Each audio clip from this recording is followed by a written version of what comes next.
All right, Shanika, we're going to kick things off starting in D.C. There are reports of a person in custody this morning in connection to a shooting in Maryland. So here's what police have confirmed for us. Prince George's County Police say the shooting happened on Sheriff Road near the D.C.-Maryland border. Investigators say a man shot on the scene was taken to the hospital, and the suspect fled in the victim's car. Sources tell DC News Now U.S. Park Police found the car, confronted the driver, and shots were fired at them. The driver ran from the car and tried to take off his clothes, police are saying, while getting away, but was arrested. Of course, this is a developing story, so stay with DC News Now. We should have an update for you in our later newscast at 4, 5, 6, and later on as the day goes on.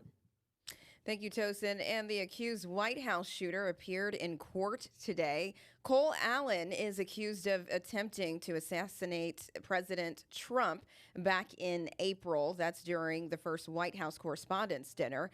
And during the hearing, the prosecution said it has taken lots of time to get all the evidence of discovery into the hands of defense, which led to the trial date not being set today. So lawyers added that they've gathered lots of evidence, including videos, which could be used during the trial. Allen will be back in court in early October.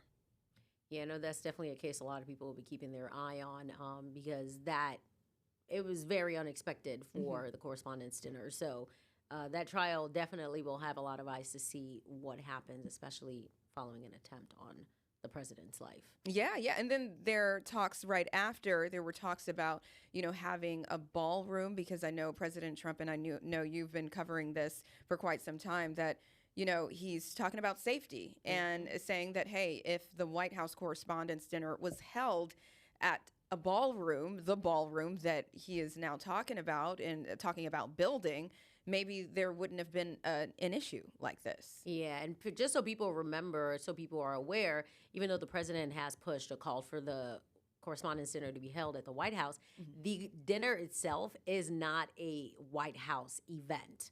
Just so people know, it is not held or organized by the White House. That's why it's at a different location. But it did create an opportunity for the president and, Republicans and people under the Trump administration to say this is why it should be held at the supposed ballroom that the president is trying to build. Right. So even if it was held, or it is held, right, by a different organization in the future, let's say the ballroom is, up and running, would they be able to have it there, I guess?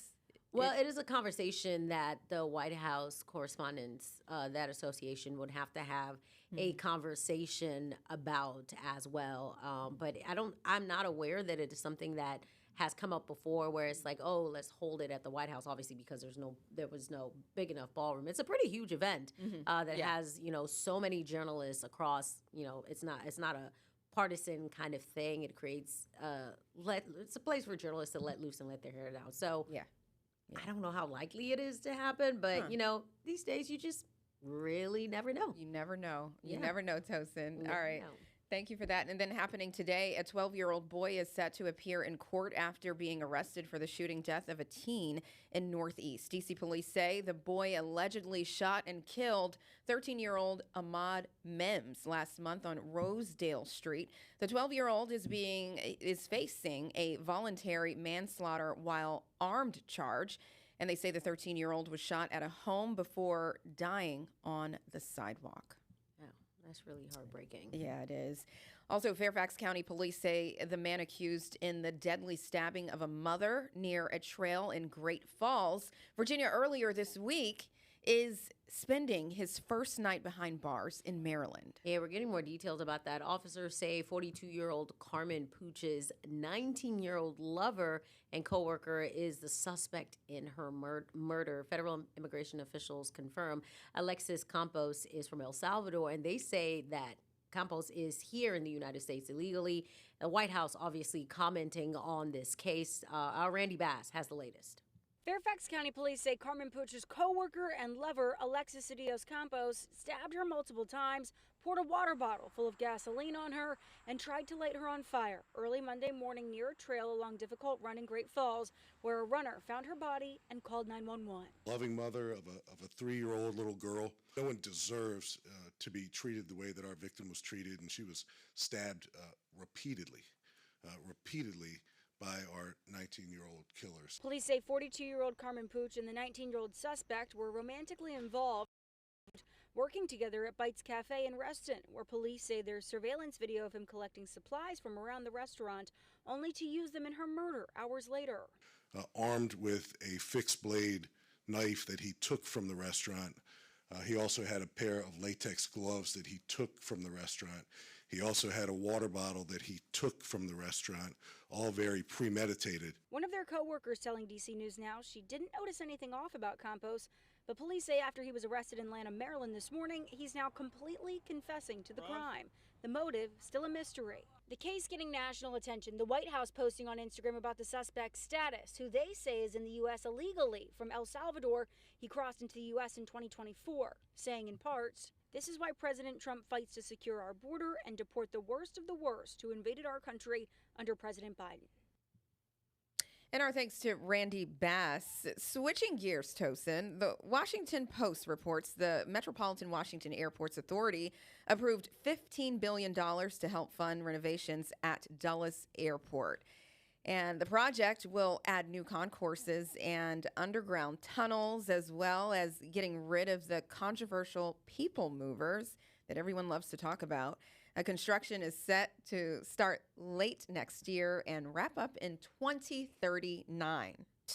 That's a long ways away. Although I did just fly from Dulles recently, and what did you think about the this, people mover? and this is not making a statement whatsoever. I can understand the points of views of, putting some work in at Dulles. I liked it. I had no issues. It was perfectly fine. But, you can understand, oh, okay, I can see the point of them doing. I have no idea. Yeah, Tosin, it's so funny because I'm laughing here, and our producer, Ashley, is laughing too because, Mark Hall, you were sitting in his seat, and he thought it was the funniest, to talk about this people mover because, he's saying, for as long as he's been traveling, this people mover has been into existence. And so now why it's hasn't about it been to go. updated?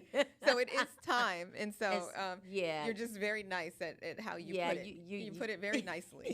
you can see why, but, well, 2039 is a long. It's a long time. It's a long ways away. It's far away. So, yeah.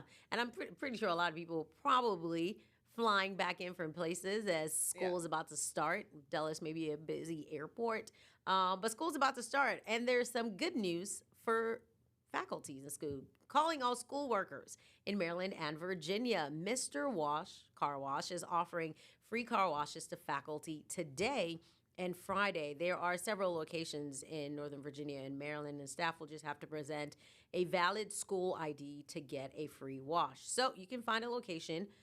Just head to our website, dcnewsnow.com, and search under the Stretch Your Dollar tab. And man, I wish I was a school teacher because my car needs a wash.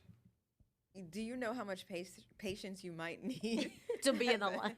Yes. Yeah, it will be a lot of people. Yeah, that's true. Yeah, and no, being a school teacher. Shout out to school teachers. Look, shout out to school patience. teachers. It could not, you know what? Some of us are just called to do certain things. Yeah, and I believe teachers are called. It could not be me. Yeah, no, you it have could not. to. So shout out to educators. You guys are the real MVPs. Really, the real heroes here. Real heroes, yep. And DC News Now is helping you stretch your dollar as students are heading back to school. Starting Monday, we'll share some ways to save, from shopping for clothes to school supplies to packing lunches and finding those last-minute items you may have forgotten. So we've got you covered. You can watch it on the DC News Now app, on Apple TV, Roku, Fire TV, and Samsung. So pretty much everything you can think of, you can find us. No